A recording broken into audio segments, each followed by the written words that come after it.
Good morning, everyone. Good morning, and welcome back to WCPC Channel 15. This is Kathy Palmer coming to you from the back of the Technical Institute, and I'm here again, as we are every second Monday of the month, Tuesday of the month, with Kathy Not Carol and Carol Not Kathy. And for those of you who tune in all the time, our one or two loyal, one or two, Carol? Do you think we have one or two? Maybe two or four. Four? You think we're up to four? I think we might be up to four now. Oh, my word. It must be the holidays. Impressive. All righty. Well, for our four viewers up there that are tuning in, when you notice that we have a full crew here today, I can't attest to them. I'm just going to say they're here. But we have something very, very special. Before we get started, I do want to remind you that we have, as we do every week, we have our Peter Coles behind the glass over there. Good morning, Peter. How are you today? I'm doing just fine, just getting everything situated.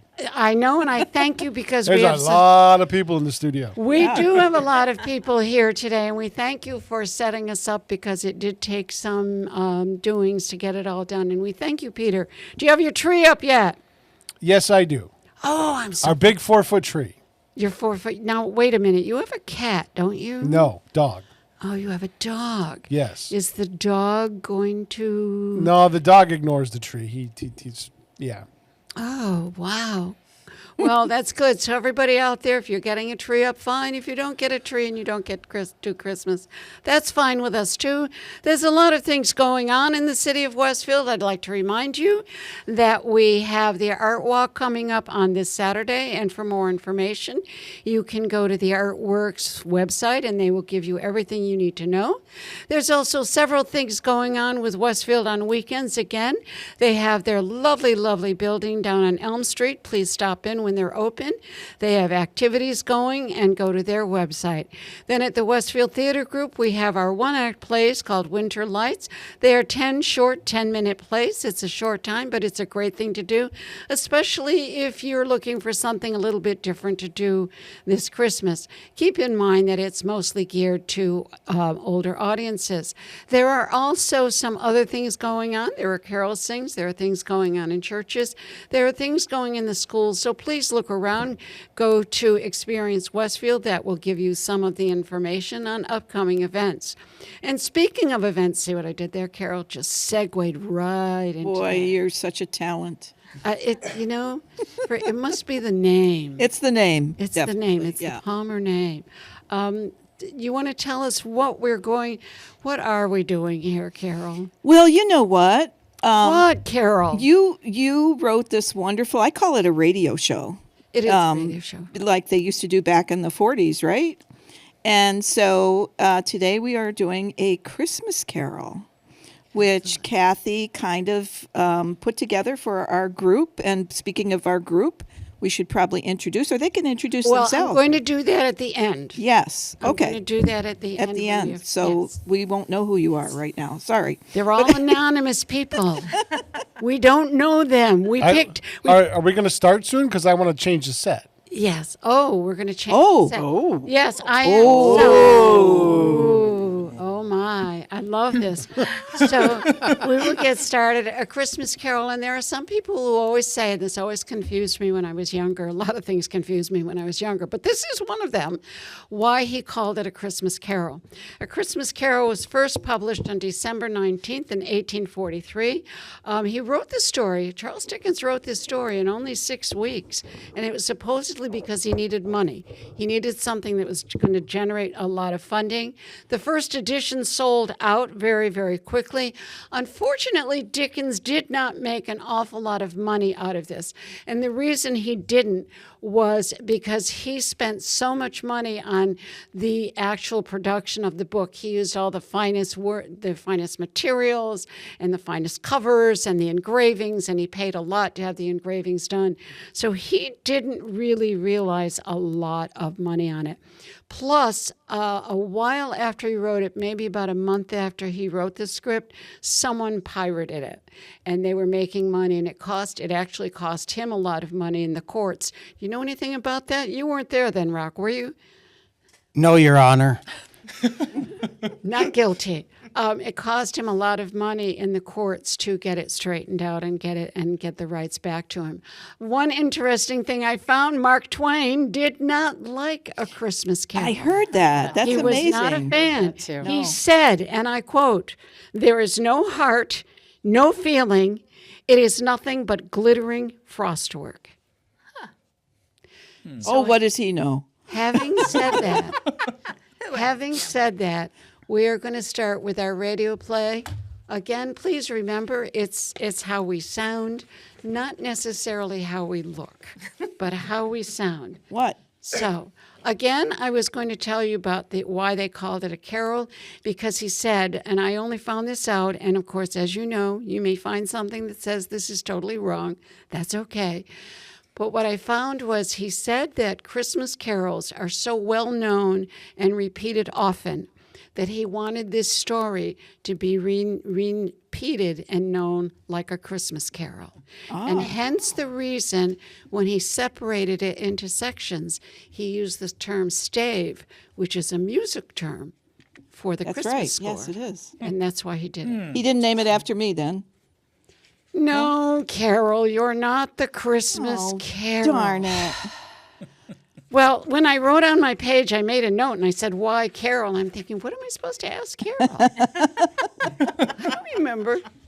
That being said, Marley was dead as a doornail. Now, you may ask, how dead is a doornail? And I must admit that I have no answer to that dilemma. So please, just permit me to say that Marley was dead as a doornail and get on with our story. And did Scrooge know that Marley was dead? Indeed he did. For one thing, he wasn't a complete idiot, and he was the only one present at Marley's funeral. And two, it left him as the sole owner of the business, Scrooge and Marley. And the name still stood above the warehouse door, as it was all the same to Scrooge, who was as tight-fisted, cold-hearted, unfeeling, unreasonable. We get the point. Move on. Oh, all right.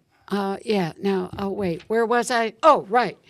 It's Christmas Eve, and we find Scrooge in a cold, bleak counting house, toiling away when the bell over the door rings, and his nephew Fred exuberantly enters. Good evening, Uncle, and a Merry Christmas to you. Merry Christmas, you say? It's all a humbug to me. Christmas, a humbug? Oh, come now, Uncle. You don't mean that. Indeed I do. And what right do you have to be so merry? You're poor enough. And what right do you have to be so glum? You are rich enough. Glum am I?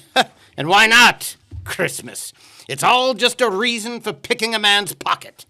It's a time for finding oneself a year older and not a penny richer. Merry Christmas, you say? Why, if I had my own way, every fool who says Merry Christmas should be boiled in Christmas pudding. Oh, Uncle, you can't mean that either. Nephew, indeed I do. You keep Christmas in your way, and I shall keep it in mine. I shall keep Christmas in my heart, and someday perhaps so shall you. I have come to invite you to Christmas dinner with my wife and me tomorrow. Your wife? And what folly caused you to marry? You have hardly a coin in your pocket. Well, I fell in love, of course. Love? That's the only thing more ridiculous than Christmas. Well, I'm sorry you feel this way, Uncle Scrooge. Christmas has not put a coin in my pocket, but it has always done me good. I shall leave you with that thought. And a Merry Christmas. A Merry Christmas. Humbug! And a Happy New Year. As Fred leaves, a solicitor enters the office. Good day, sir. Have I the pleasure of addressing Mr. Scrooge or Mr. Marley? Mr. Marley has been dead these past 7 years. Died on this very night. On Christmas Eve? I'm sorry to hear that. Why, did you know him? No, sir, I did not. But I'm sure that you wish to be as generous as he might have been, for it is this time of year that we collect for the unfortunates of this world, the homeless, the needy. How much should I put you down for? Nothing. You wish to remain anonymous? I wish to remain alone. Are there no poor houses, no workhouses for them? Well, yes. Good. Then let the wretched people go there. But, sir, some may die. Good. Then let them do so and reduce the surplus population. It is not my business. Now, good day. Good day, then, Mr. Scrooge. Dinner invitations, money beggars, humbug! Now, where's my clerk? Cratchit! Yes, sir, Mr. Scrooge. I suppose you will be wanting tomorrow off. Yes, sir, if it's all right with you. After all, it is only one day of the year. It is not all right that I should lose a day's work every December 25th. A poor excuse for picking a man's pocket. Very well, you may have the day off, but be here all the earlier the next day. Yes, sir. Thank you, sir. I shall. And Merry Christmas. Merry Christmas. Ah! Humbug! And with that, Scrooge locked his door and went off with a growl. He ate his meager dinner in his solitary room in the very chambers that once belonged to his long-dead partner. It was a gloomy sort of place, with a dark yard full of shadows. But Scrooge did not mind the darkness, for the place was cheap and met his needs. As he sat there brooding, his eyes fell on a bell, long disused and for no purpose that he could remember. As he gazed at it, he noticed that the bell started to sway. The sound began softly, and then clanged until ringing filled every corner of the room. As the bell ceased, a door slammed, and the sound of chains dragging began to echo through the walls. Slowly, the sound of footsteps and chains dragging moved up the stairs to Scrooge's chambers. It's all humbug. I hear nothing. I do not believe it. And suddenly, he heard a voice. Ebenezer Scrooge. Who is there? Who is it, I say? Show yourself. Ebenezer Scrooge. I see you now. Jacob Marley? Is that you? It can't be. You're dead. Ebenezer Scrooge. In life, I was your partner, Jacob Marley. I do not believe you. You could just be my distressed stomach caused by an undigested bit of beef, or a lumpy piece of cheese, or an uncooked potato. Ebenezer Scrooge. Good heavens, Jacobs, is it you? It is! What do you want from me? Why are you here? I am here to save you from my fate. You wish to save me? But why? How? You were always such a good businessman. Businessman, you say? Yes, indeed, I was, or so I thought. But mankind was my business. Charity and kindness should have been my business. If a man does not go forth on this earth with these things in mind while he is living, then he is doomed in death, forever to walk the earth with no rest and no peace. But why are you wearing the chains? I wear the chains that I forged in life, brought on by my own greed. I made them link by link and yard by yard. But your chains, Ebenezer, will be longer, for you had more time on this earth. Please, Jacob, tell me no more. Can you not speak some comfort? I have none to give. But listen well, Ebenezer. I have watched you for many days. There is still a chance for you to escape my fate. You will be visited by 3 spirits. If it's all the same to you, I'd rather not. Ebenezer, take heed, for my time with you is short. Without their visits, you have no hope. The first visit shall come at 1. Couldn't they all come at once and be done with it? Expect the second on the next hour, and then the third. You will see me no more, But remember what I said. Farewell, Ebenezer. Farewell. He's gone. There's no one there. I do believe it was the potato after all, or it was just a dream. I must have fallen asleep. It's all humbug. And suddenly the bell tolled one. Scrooge stood as still as a dormouse, and no, I don't know how still a dormouse stands, and beheld a strange visage. A spectre appeared, young, but not young, old, but not old. Its hair was white, but its face was unlined and childlike. The figure seemed to be garbed in bright, shining white light. Who are you? Are you the spectre that I was told would appear? I am. I am the ghost of Christmas past. Long past? No, Ebenezer, your past. Come, take my hand and follow me. Through the window? I cannot. I am mortal. Touch my hand, and you shall be upheld. And with that, Scrooge was lifted high through the air and taken to an all too familiar place many years past. Good heavens, I know this place. It is my old school. Why, I could walk the halls blindfolded. I was a boy here. And I see my old chums, Harry and Dickie. Harry, Dickie, over here. They cannot see you, Ebenezer.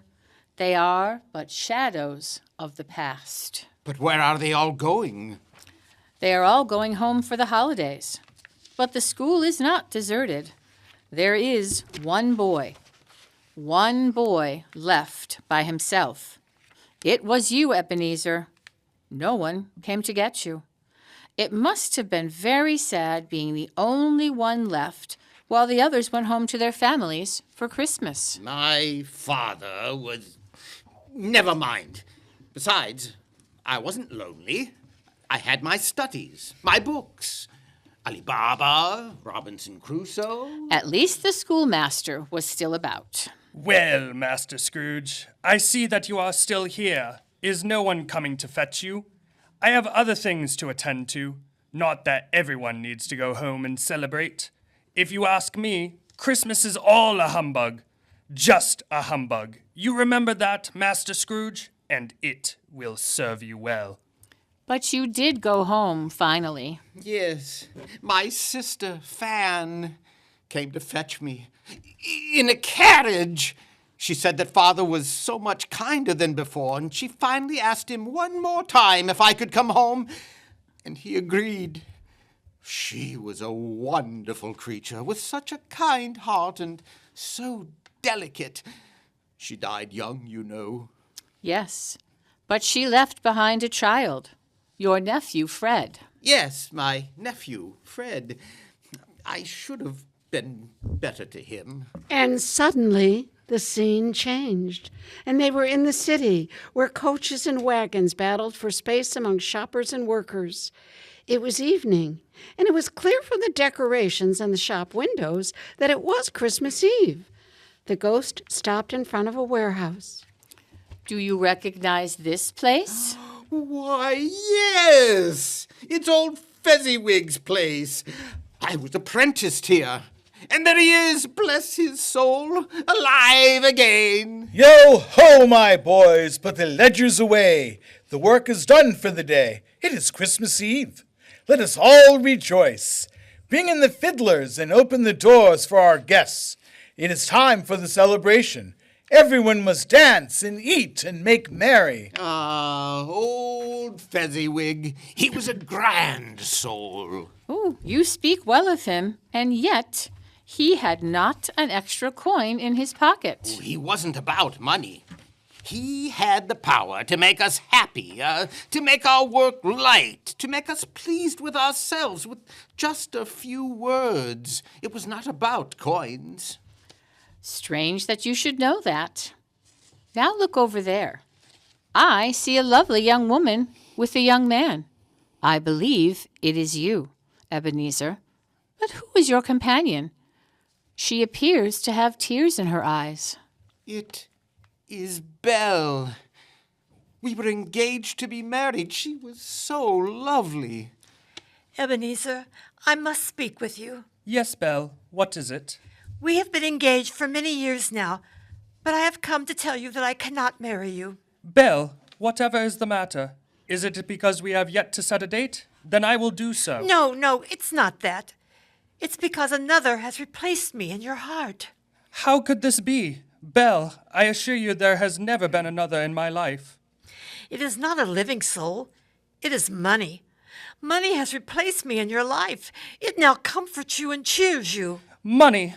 But Belle, I am only planning for our own welfare. Surely you must understand that there is nothing so hard in this world as poverty. I have not changed in my feelings for you. You loved me once and pledged me when you were poor. But now you have changed. It is as if you are another man. You may miss me for a while. You may even feel some pain. But that too will change. And so I release you. Belle, no, you can't. Goodbye, dear Ebenezer. I wish you well. May you be happy in the life you have chosen. Don't let her go, you fool! She was the best thing you ever had. The best thing I ever had. They are gone, Ebenezer. She did marry and has many happy children. She is living a very full life. It could have been a life with you. Spirit, take me away from here. I cannot bear it any longer. Haunt me no more. I told you, Ebenezer, these are shadows of your past. They are what they were. Do not blame me. In his annoyance with the spirit, Scrooge observed the light of the spirit burning brighter, changing shape until it became a pool of light on the floor that soon disappeared. Scrooge was aware of being exhausted and surprised at finding himself back in his bedroom. He had barely time to reach his bed before he fell into a deep sleep. Scrooge awakened in the middle of a loud snore, with no need to be told that the bell was ringing. Finding himself suddenly cold, he began to wonder where the new spectre would appear when he spied a low light under the bedroom door. As soon as he approached it, he heard a cheerful, booming voice bidding him to enter. The room was still his chambers, but it had undergone a transformation. It looked like a perfect grove. Every corner of the room sparkled with lights, holly, ivy greens, and more, and a roaring fire danced in the fireplace. An event that certainly never happened in Scrooge or Marley's time. The center of the room was piled with a veritable feast.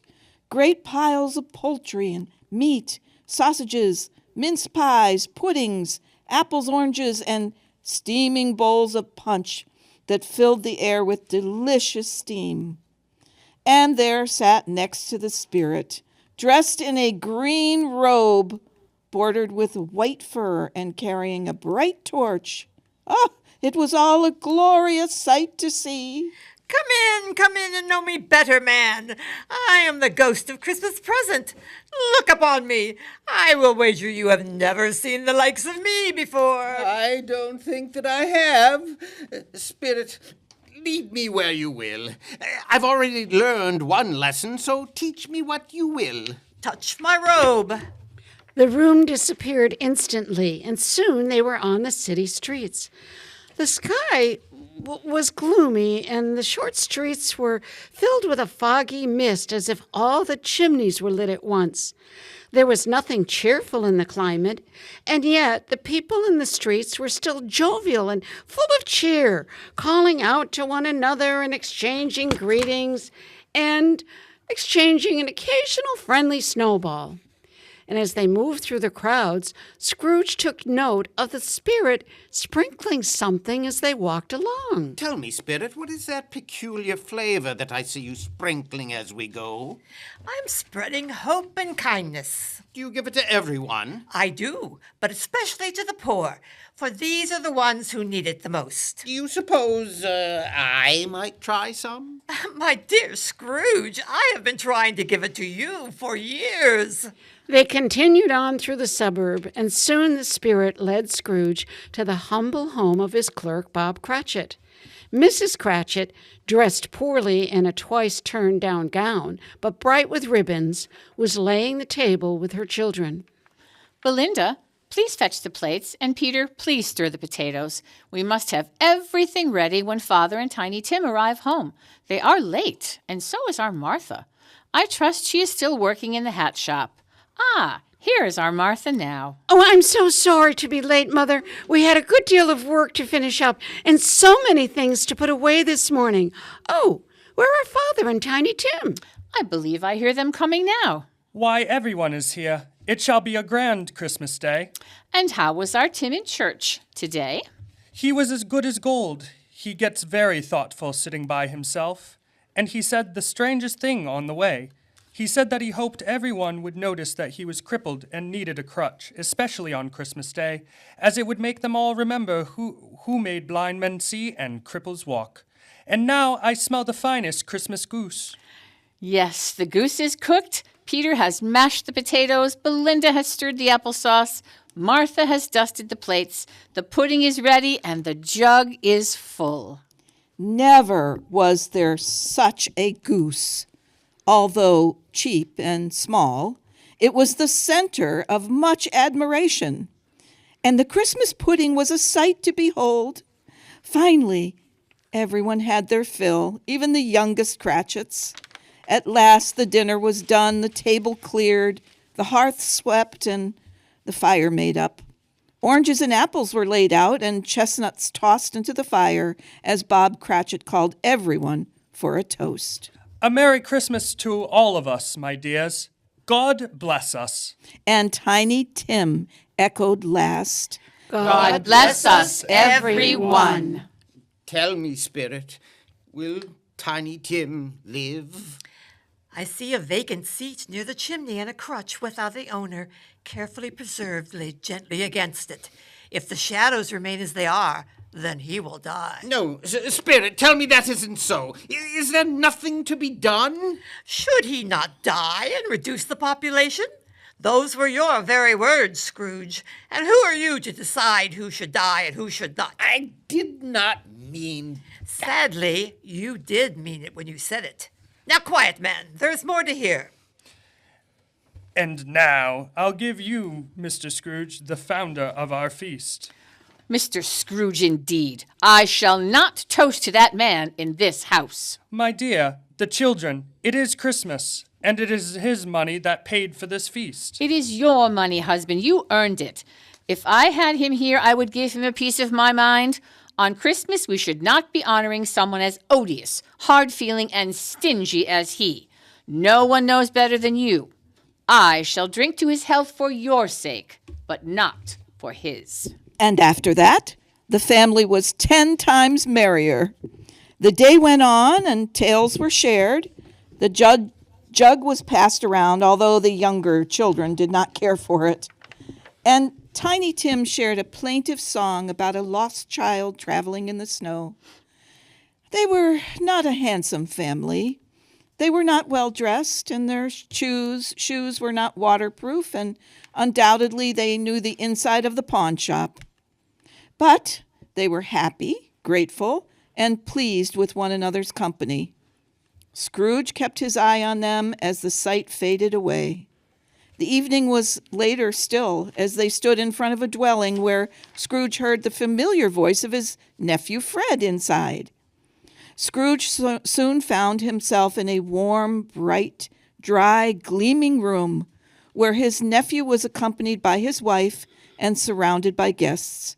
It was obvious from the laughter that they were all enjoying themselves. And then he said, "All Christmas is a humbug!" As I live, and he believed it too. I know you would think shame on him for saying so, but he is a comical old fellow, and not as pleasant as some, but he is still my dear mother's brother. He may be rich, but his wealth is of no use to him. He doesn't do any good with it, and he doesn't make himself comfortable for it. And he certainly derives no pleasure thinking that his aid may someday benefit us. We should all have patience with him. Oh, no. Oh, there I is shall no not. patience for Oh, him. I will. I feel sorry for him. But who suffers for his ill whims? He does. He takes it in his head to dislike us, and he is the one who loses a very good dinner and an entertaining evening. If he chooses to stay away, then he misses the most pleasant moments with grand companions. I am sure he has no such companions, other than a rat or two in his dusty cold office or moldy rooms. So I shall go on inviting him every year, and who knows? Perhaps someday he will accept. So let us raise our glasses and toast to Uncle Scrooge wherever he is. He would not want my blessings, but he shall have them nevertheless. To Uncle Scrooge! To Uncle Scrooge. Scrooge would have answered them if the spirit had given him time, but the scene changed and they were traveling again. They stood by patients in their sick beds and visited almshouses, jails, and hospitals. But despite all the poverty, they still found some hope and joy. My time here with you is almost over. Every home we have visited has ended with cheer, but there is more. Spirit, I see something at your feet under your cloak. Is that something that I must see? Yes, look down, man, and behold, you see before you a boy and a girl. They are ragged, shivering, wretched, and miserable. Their youthful figures should be filled out and glowing with life. Instead, they are shriveled and aged. These are the children of man. The boy is ignorance, and the girl is want. Beware them both, for they bring doom unless the writing is erased. Have they no refuge, no resources? Are there no prisons, no workhouses? And with that, the next bell tolled. The ghost of Christmas present disappeared, and in its place stood a solemn, dark phantom, draped and hooded. The phantom approached slowly, gravely, silently, bringing with it the air of gloom and misery. It was shrouded in a black hooded garment, which left no feature save an outstretched arm. It was difficult to separate the figure from the darkness that surrounded it. Its mysterious presence sent fear racing through Scrooge. You must be the spirit of things yet to come. You are to show me the shadows of things that have not yet happened. Of all the spirits, I fear you the most. But I know that your purpose is to do me some good, so I shall go where you lead. Will you not speak? The spirit remained silent and pointed as Scrooge followed. He found himself back in the city. The spirit stopped close enough to a man and woman, deep in conversation. No, I don't know much about it, only that he died some time last night. What was the matter with him? I always thought he was too mean to die. I don't know, but I wonder what will happen with all his money. Well, I know he won't be leaving any to me. One thing I do know is it will be a cheap funeral. I don't suppose anyone would go. Should we make up a party and go? I don't mind if lunch is provided. I must be fed. Well, we are not much friends, but we did occasionally say hello. Shall we be off then? As you wish, as long as I can eat. The specter glided off down the street, and Scrooge followed. They were soon in an obscure part of town that Scrooge had never visited. The shops were dirty, and the people were mostly poor, homeless, slipshod, and ugly. They ended in a lowbrow shop where used rags and refuse was resold. Scrooge saw a man and a charwoman ready to bargain. Scarcely had the scene appeared when a second woman entered. Now, Joe, I'm first. You seen that I was first. Let the laundress go next. Now, ladies, fancy us meeting up here just like it was planned, eh? And so soon. Come in, and let me see what you've got. You couldn't have come at a better time. Open up my bundle, Joe, and let me know the value. I ain't afraid for you to know that I helped myself. He ain't gonna need it no more. It's no sin. No sense leaving it around. Let me see here. I see here some things. Ah, a shirt. Looks like a fine shirt. Is it his? Indeed it is. Look it over if you want. Not a hole in it. Much too fancy for the likes of him to be buried in, I say. So I helped myself before someone else did. You took it off the dead body? In his bed? That I did. A girl's got to take care of herself the way as I sees it. If he wanted to be treated better in death, he should have been a better man in life. Oh, I'm next, Joe. Look at mine now. Nobody made a profit out of him when he was alive, but at least we'll get something off of him now that he's gone, eh? What's this? His bed curtains and his blankets. You took him down with him still laying there? What do you think? Yep, hooks and all. He ain't gonna feel the cold no more, and it ain't like he's gonna need 'em where he's going. More likely, he'll need a bucket of ice. Well, here's what I'll be owing you two. Mind you, I'm always a little soft on the ladies. So this is the end of him. He frightened everyone when he was alive, and we all make a fine profit now he's gone. The shop grew dark, and soon the whole scene faded away. Spirit, who is this man that they despised so? Please, can you not tell me? The spirit remained silent. Spirit, is there no one that feels any emotion over his death? Again the scene changed, and Scrooge found himself in a cozy parlor where a wife spoke with great relief and excitement. Oh, husband, never have I heard better news. What a wonderful Christmas gift we have received. He is dead.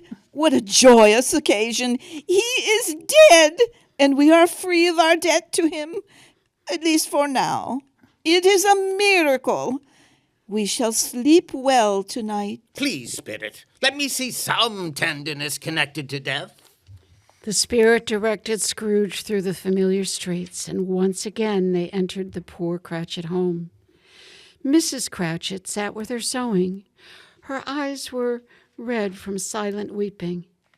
The children, usually a noisy bunch, sat as still as statues in the dark, cold corner while Peter read from a book. An empty chair and a single crutch lay tucked carefully against the fireplace. Bob came in silently and full of grief. Hello, my dear. Have you been crying? It is the light in here while I am sewing. It bothers my eyes. Have you been? Yes, I have been to see him. Ah, Tim, I wish you could have gone with me, but you shall see it often. I promised him that we would visit every Sunday. He would like it where he is. He is on a hill overlooking where children play. He will be able to watch them. The grass is so green there. My poor, poor boy, gone from us forever. Spectre, tell me that Tiny Tim mustn't die. Is there nothing to be done? The spirit merely stood silent, and the Cratchit house disappeared to be replaced by a gravesite. Frogs swirled, making it impossible to see any forms. Dark shadows surrounded them in every direction, and a cold wind whispered through the graves, which were overgrown with grass and weeds. Please, Spirit, tell me, is this the grave for the man of whom they spoke? Is this the man who was so hated? Tell me, who was this vile creature? The spectre stood silently and raised its arm and pointed to a grave. Spirit, before I approach, can you tell me, the things that I have seen, are these the shadows that will be, or the things that may be changed? The spectre remained as still and silent as ever and continued to point to one grave. The grave that said, Ebenezer Scrooge. Ebenezer Scrooge? Is it I? Am I the man? Oh, please say it isn't so. Please say that I can change, for I have changed. I have. I shall keep Christmas in my heart for always. Oh, please, Spirit. I shall live in the past, the present, the future. I promise to alter my ways. And in his distress, Scrooge flung himself at the spirit and grasped at its black flowing robes, only to find himself back in his room, clinging to his own bedstead. Scrooge was back in his chambers, and best of all, the time was his to make amends. He danced around the floor like a young boy, delighting in everything around him. The room is my own. The bed is my own. My bed curtains, they are not torn down. They are still here. And the shadows have been dispelled. Oh, thank you, Jacob, wherever you are. Thank you, spirits. I have time. I have time to make amends, and I know I will. I don't know what to do first. I'm as light as a feather. I'm as happy as a schoolboy. Merry Christmas to everybody. Why, I am so happy that I don't even know what day it is. Scrooge rushed to the window, opened it, and stuck out his head. He spied a young boy on the street. You there! What day is it, my fine fellow? What day is it, sir? Why, it's Christmas Day. It's Christmas Day. Of course it is. I haven't missed it. The spirits have done it all in one night. Well, of course they can. They can do anything that they would like. You there, boy! Yes, sir. Do you know the poulterer's shop? It's the one on the corner of the next street. Of course, sir. A remarkable boy. Do you know the prize turkey hanging in the window? Not the small one, the big one. Is it still there? The one as big as me? Yes, I believe so. Wonderful. Here, I'm tossing you some coin. Go and fetch the bird and deliver it to Bob Cratchit's house. Blimey, sir, this is an awful lot of money. Oh, you think so, do you? Well, then, here's some more. The bird will be much too heavy. You must have a cab to carry it, and I shall toss down the address. Scrooge danced around the room while he attempted to dress in all his best. At last, he got out into the streets. By this time, the streets were filled with happy people, jostling along with food and packages, and each time he passed someone, he wished them a Merry Christmas. It wasn't long before he came across the solicitor who had come to his office asking for a contribution. Ah, my good woman, greetings and a Merry Christmas. I believe we met yesterday. I hope your day was successful. You are indeed a kind woman. I fear that I may not have been pleasant to you, and I would like to make amends, my dear. You are making amends? Mr. Scrooge, are you quite well? I am indeed.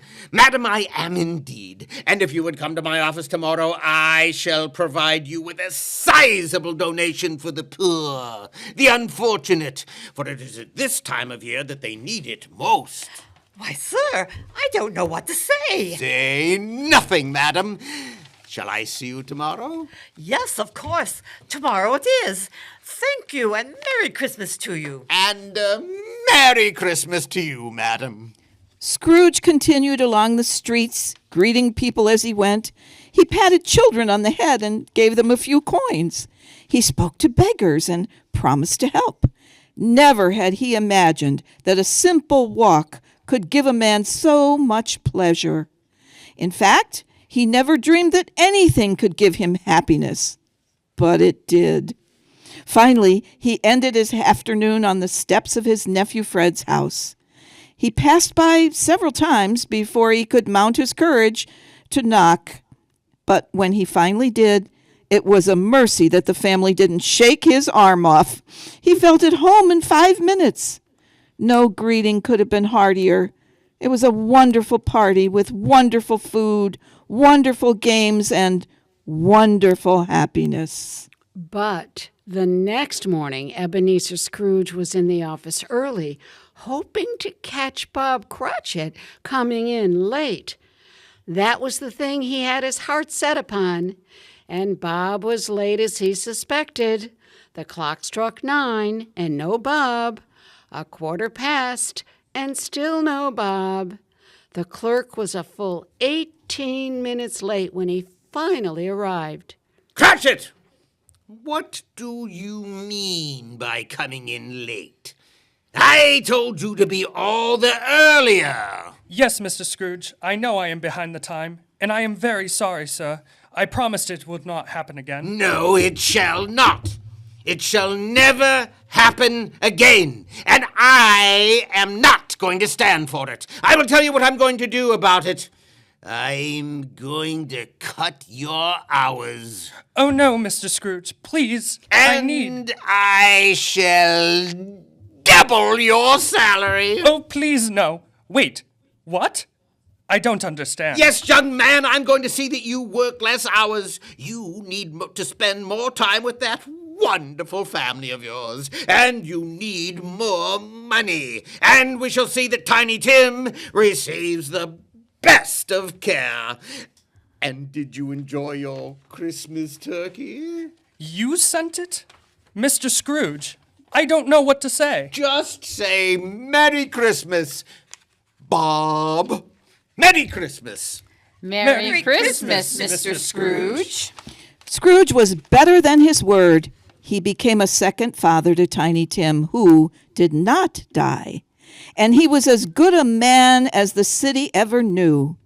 Some people laughed to see the change in him, but he let them.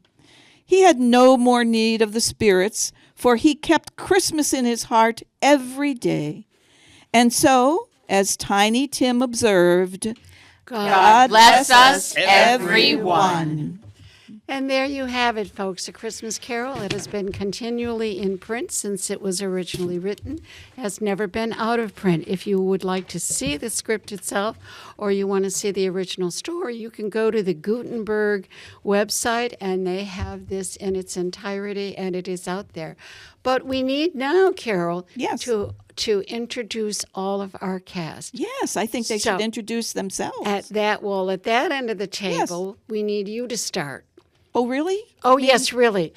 Tell There us. are people that don't know who I am? How Probably shocking. two. Well, two or the three. Four, Two maybe or the three. four. I think the The four. I'm Carol Palmer, and I am Carol, not Kathy. And I live in Westfield, and I love it here. And tell us what else you do, a little bit about yourself. Oh, well, I teach 4 classes a week of exercise for seniors at the Senior Center. And the rest of my time I spend with Westfield Theater Group. So I'm busy. Next. I'm Betty Conklin. I also live here in Westfield, and I am retired. Retired from what, Betty? From being a school principal. That's it. That in explains a lot. Indianapolis. Yeah.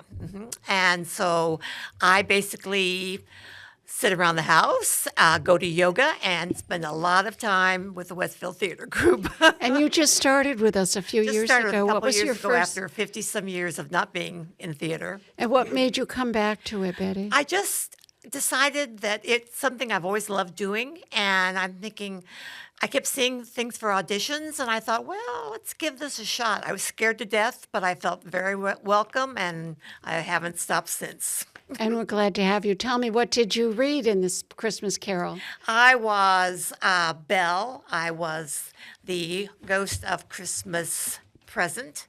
I was also the solicitor, and I was the thieving charwoman, laundry woman, and I was just the woman who didn't want to go to the funeral unless I was going to get fed. Well, you need to eat. Oh, of course. Everyone needs Everybody lunch. needs to It was eat. so Lunch is nice of you important. to Lunch go is to the important. funeral. That's right. Mm-hmm. And next. Good morning, everybody. I'm Lori Furkey. I also live in Westfield, and I also am a retired teacher, not a principal. We know better. Retired teacher, exactly. And I attend 2 of Carol's classes at the Westfield Senior Center every week. It is so much fun. And a lot of my time also is spent with the Westfield Theater Group. And what did you read? I was the ghost of Christmas Past, Mrs. Cratchit, the Charwoman, and Young Boy. Young boy.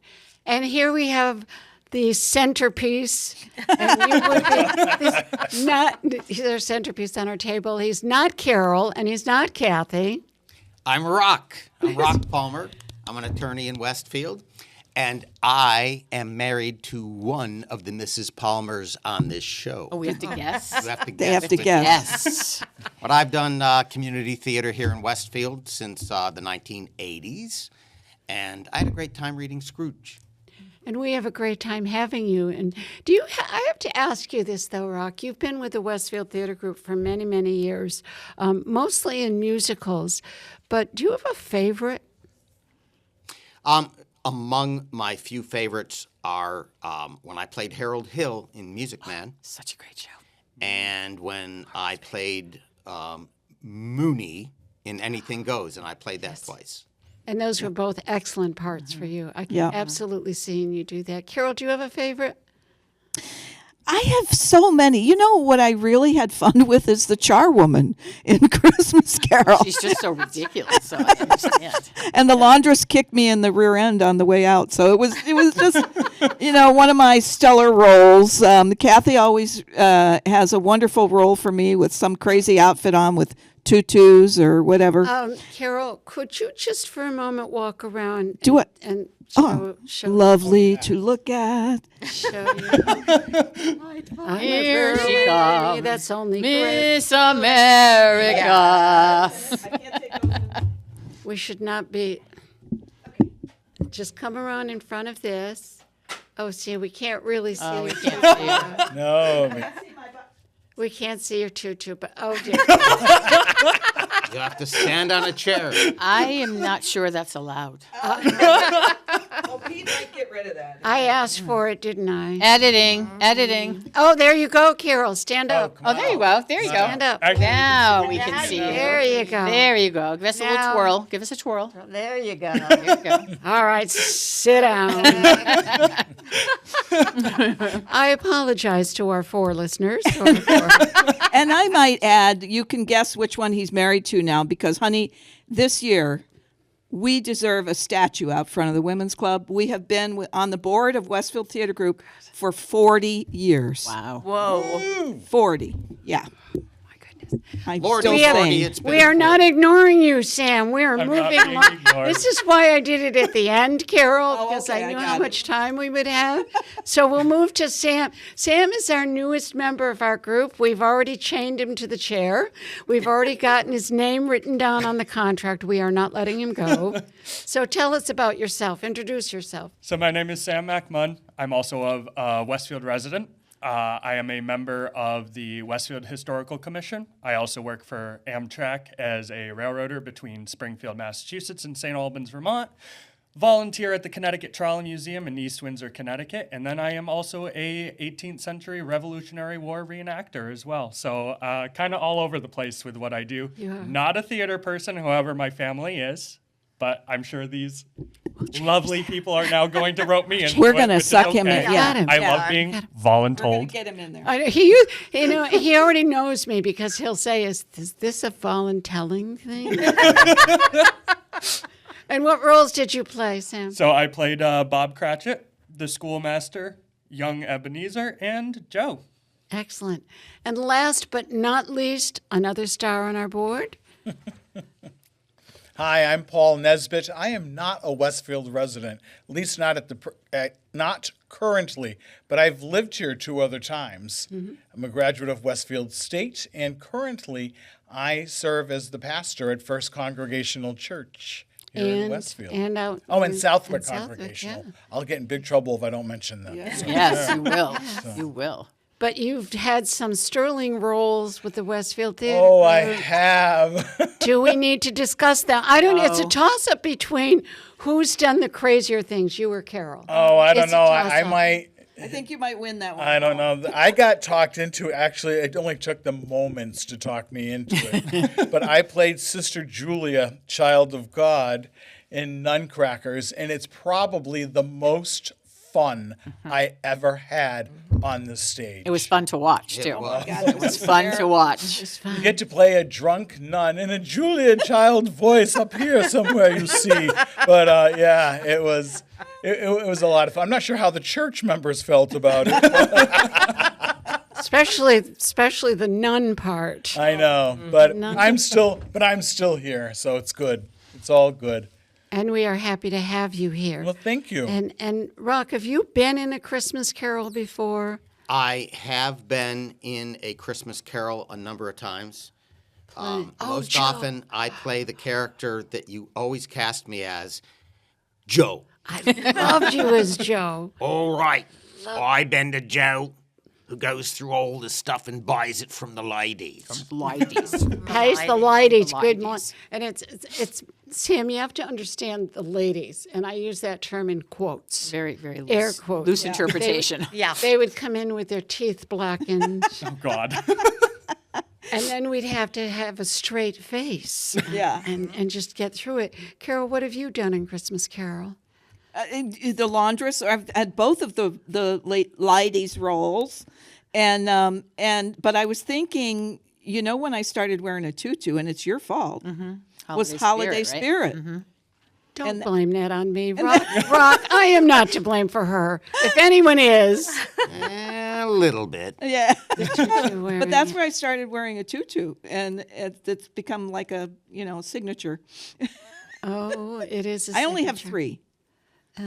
And Betty, now we have 42nd Street coming up in the 42nd spring. Street coming up, and, And- currently I'm a green crayon in That's right. the 1X. You're in the 1X. I am olive green, Yeah, and you have an olive green shirt on. so and I have that's- an olive green shirt on today, and I have an olive green shirt on in the production. I had olive green lipstick, but they said that's a little. The eyebrows were good, though. The eyebrows are green. eyebrows. My eyebrows are green, so. Now you had your carol sing already. We did. The Community Carol Festival was on Saturday. We had over 300 people. I heard That's that. incredible. At first Absolutely Great. incredible. Wonderful. I can say that because I had nothing to do with it. I only gave the welcome. I didn't sing. I sat and enjoyed with the audience. Awesome. Is there anything else coming up that we should know about? I do know we're hosting Novi Cantori on Sunday, December 14th at 2:00. All right. So this coming Sunday. Nice. And they can go to your website for more information. They could go to our website or probably more so at the Novi Cantori website. Excellent. What do you have coming up, Ben? Sam, anything? Well, this past weekend marks the date that Henry Knox left Fort Ticonderoga. So normally during the winter, we reenactors would have the blessing of doing nothing. However, thanks to Henry Knox, we will be having events all the way from December all the way up until March when Knox finally arrived in Dorchester Heights in Boston. gosh. So Wow. I am booked pretty much every single weekend all the way up until March. So- I was fascinated by his outfit. Didn't you make your Yes. outfit? Yep. Not this one. Not No, this no, one. no, no. Not The this- one that I was you gonna used for say, you reenactment. knit this No, one. not this one. Not this one. Sam makes his own outfit. You know what? I feel proud if I And hemmed my shoes. pants. And shoes. Make your And own hat. shoes. And hat. I need to talk to you about that too. Okay. So there you have it, ladies and gentlemen. Thank you all 4 people or anyone else that is listening to us. Please keep in mind that there are things going on in Westfield. You can find it if you go to the websites. You can look up the information. Sometimes Experience Westfield has some things. You can also go to the Westfield Cultural District site, and they will give you the information. If you're not busy this weekend, please do come to the Westfield Theater Group for our winter light shows. There is a show 7:30 at Friday night, and there are 2 shows on Saturday, 2:00 and 7:30, and there are tickets available at the door. While you're doing that, you also might want to do the Art Walk downtown in the afternoon, and for more information, go to the Artwork site, and don't forget to go to Westfield on weekends. And I believe that's it. Carol, do you have any last thoughts? I'm afraid to ask you. Oh, I can only tell you I'm going home with Scrooge. Too much information. There'll be a few spirits there also. Oh, All righty. well. That's that not would, humbug. That would be enough to take us out, Peter. I got nothing after that one.